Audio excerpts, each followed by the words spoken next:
Dear student, once again welcome back to our channel G Maths by Arjun sir। आज के session में हम लोग IIT JEE 2011 के PYQ सीरीज के बारे में बात कर रहे हैं जो कि chapter definite integration and area से आए थे। तो स्टार्ट करते हैं प्यारे दोस्तों, यहाँ पर वन बाय वन क्वेश्चंस की तरफ। तो पहला जो क्वेश्चन जेई एडवांस 2012 11 में आया था, 3 मार्क्स का पेपर वन में। यहाँ पे देखो प्रॉब्लम के अंदर जो लिमिट्स हैं वो अंडर रूट के टर्म में दी हुई हैं और कहीं ना कहीं एक्स भी है और एक्स स्क्वायर के टर्म्स हैं।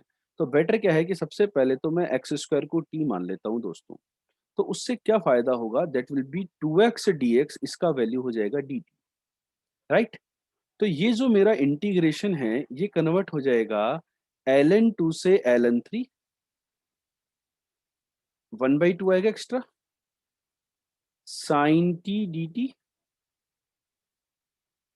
Upon sine t plus sine of ln6 minus T.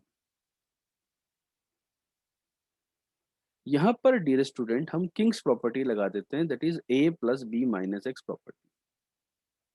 जैसे ही आप a plus b minus x property लगाते हो, let's say this is the relation one, तो i सेम रहेगा, लिमिट सेम रहती है, ln2 से ln1/3, 1/2 ही रहेगा। t की जगह फर्स्ट लिमिट और सेकंड लिमिट का सम, ln2 प्लस ln3 जो होता है वो ln6 होता है।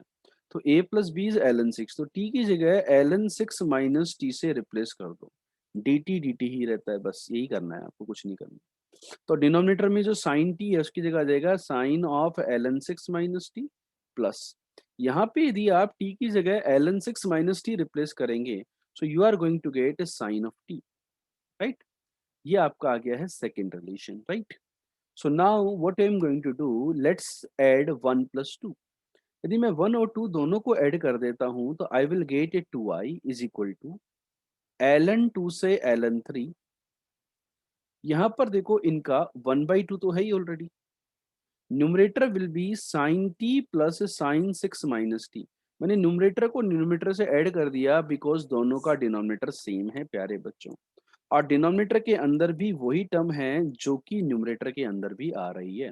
न्यूमरेटर के अंदर क्या आया, sine of ln6 minus t और साइन टी, और डिनोमिनेटर के अंदर भी यही है, तो दोनों कैंसिल हो जाएंगे। तो 1/2 का integration, that is 1/2 into ln3 minus ln2।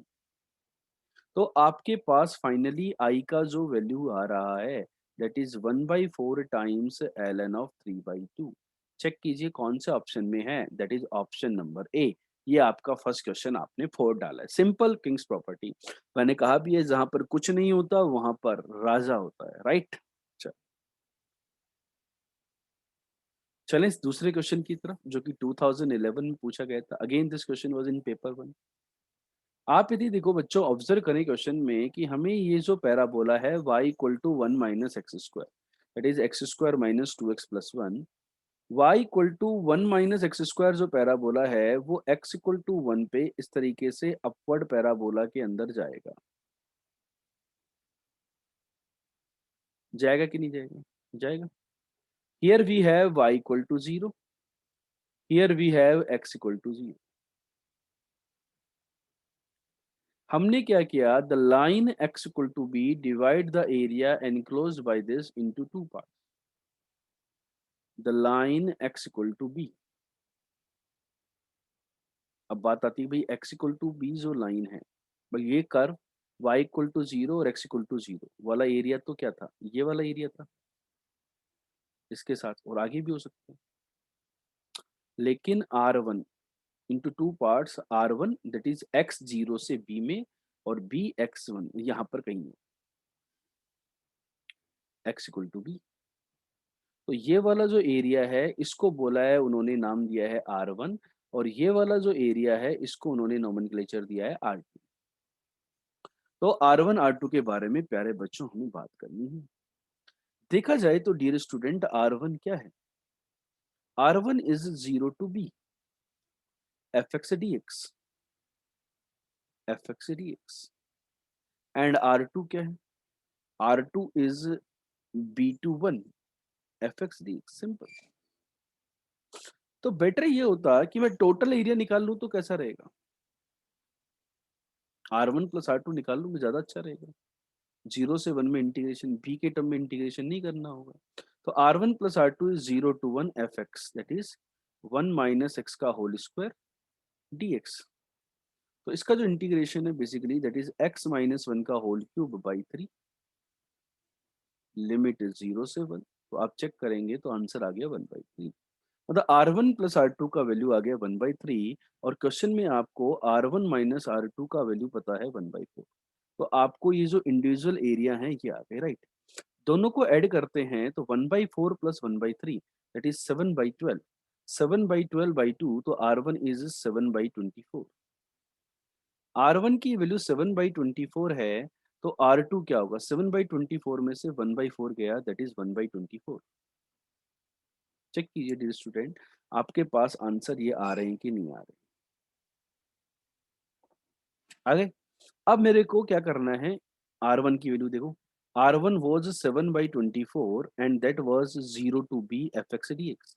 तो 0 से b fx dx, तो ये बन जाएगा आपका बेसिकली b माइनस 1 का whole cube minus by 3 and minus 0 डालेंगे तो प्लस का 1/3, माइनस ऑफ माइनस 1/3। तो b माइनस 1 का whole cube is equal to 7/8 minus 1 that is minus का 1/8।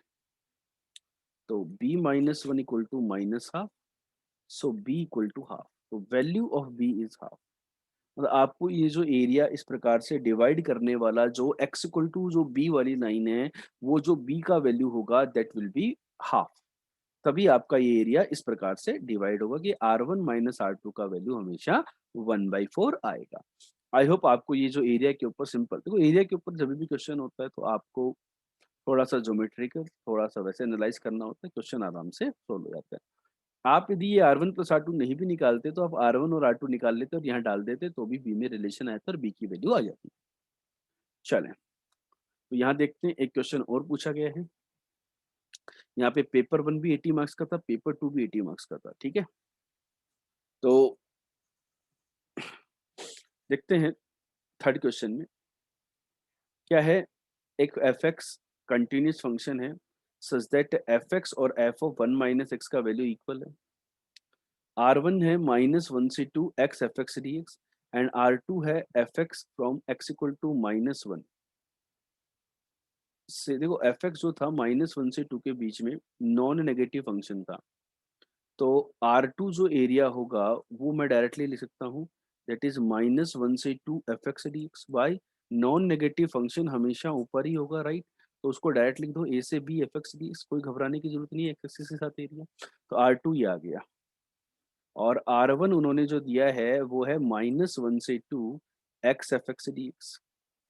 अब आपको करना क्या है? आपको एक रिलेशनशिप निकालनी है R1 R2 में। यहाँ x प्रॉब्लम क्रिएट कर रहा है, तो एक बार किंग्स प्रॉपर्टी लगा दें अपन।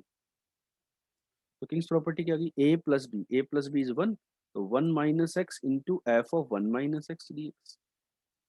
और आपको 1 एफ ऑफ 1 माइनस एक्स तो एफ एक्स ही दिया हुआ है। तो R1 जो है ये आ गया डियर स्टूडेंट -1 से 2 1 minus x into F x dx। इसको मैं लिख सकता हूँ -1 से 2 1 के साथ आ गया आपका एफ एक्स dx माइनस -1 से 2 x f x dx। X f x जिसको डियर स्टूडेंट आप R1 लिख दीजिए तो twice of R1, what you will get twice of R1 and this term is R2, twice of R1 equal to R2। ये आपके पास relation आ गया that is option C. तो check कर लीजिए आपकी कहानी क्लियर हुई कि नहीं हुई। तो यहाँ पर डियर स्टूडेंट आप देख पा रहे हैं कि टोटल 3-3 नंबर के 3 क्वेश्चन पूछे गए थे और टोटल जो पेपर था वो लगभग हमारा 160 मार्क्स का था। तो 3 question 9 upon 160 that is around 6%, right? लगभग 6%, 5.5% के लगभग। तो 2011 में ऑल्दो कम आया था क्वेश्चन, 3 ही क्वेश्चन आए थे, लेकिन अगेन 6% वेटेज था। 3 क्वेश्चन काफ़ी होते हैं एरिया के और इंटीग्रेशन के, राइट? यहाँ पे टोटल 3 ही क्वेश्चन थे प्यारे बच्चों, जैसे कि हम देख पा रहे हैं। तो इन तीनों क्वेश्चन के सॉल्यूशन आपको क्लियर हो गए होंगे। लाइक कीजिए, कमेंट कीजिए, सब्सक्राइब कीजिए और शेयर कीजिए। All the best.